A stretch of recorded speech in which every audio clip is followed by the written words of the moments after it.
Turn the volume up. Okay, so we have more than a few married people here in this place. This is like a public service announcement. It's called How Fights Start.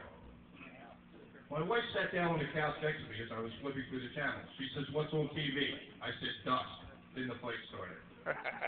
My wife and I were watching Who Wants to Be a Millionaire while we were in bed. I turned to her and said, "Do you want to have sex?" "No," she answered. Then I said, "Is that your final answer?" She didn't even look at me this time. She simply said yes. So I said that I'd like to phone a friend. Then the fight started. Saturday morning, I got up early, quietly dressed, ate my lunch, and it slipped into the garage. I hooked up the boat on the van and proceeded to back out into a torrential downpour. The wind was blowing 50 miles an hour, so I pulled back in the garage, turned the radio on, and they said the weather would be bad all day. So I thought for a minute, went back in the house, quietly undressed, and slipped back into bed.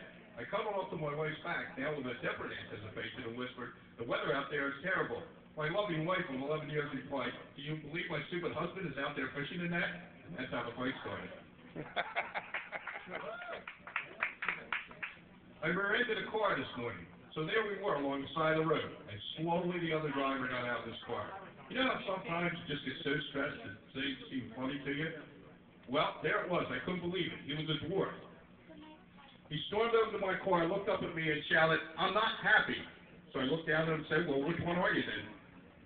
And then the fight started.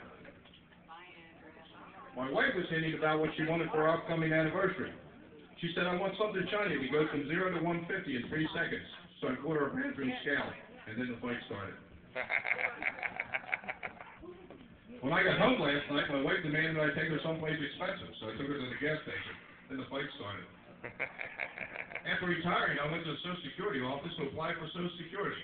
The woman behind the counter asked me for my driver's license to verify my age. I thought, "Oh, darn, I forgot it. I'll have to go home." She says, "No, wait a minute. Unbutton your shirt." She looked at my chest and said, "Those gray hairs are good enough evidence for me. I'll give you your Social Security." Well, I was so excited. I ran home to tell my wife what happened. And she says, "Really? You should have dropped your pants, too. You could have got disability." And then the fight started. My wife and I were sitting at the table at my school reunion, and I kept staring at the drunken lady swinging a drink as she sat all alone at the nearby table. My wife asked, "You know that woman?" I said, "Yeah, that's my old girlfriend. I understand she took to drinking right after we split up many years ago, and hasn't been sober since." "My God," says my wife, "who would think a person would go on celebrating that long?" And then the fight started. I took my wife to a restaurant. The waiter, for some reason, took my order first. "I'll have the steak medium rare, please." He said, "Aren't you worried about the mad cow?" I said, "Hell no, she can order first help."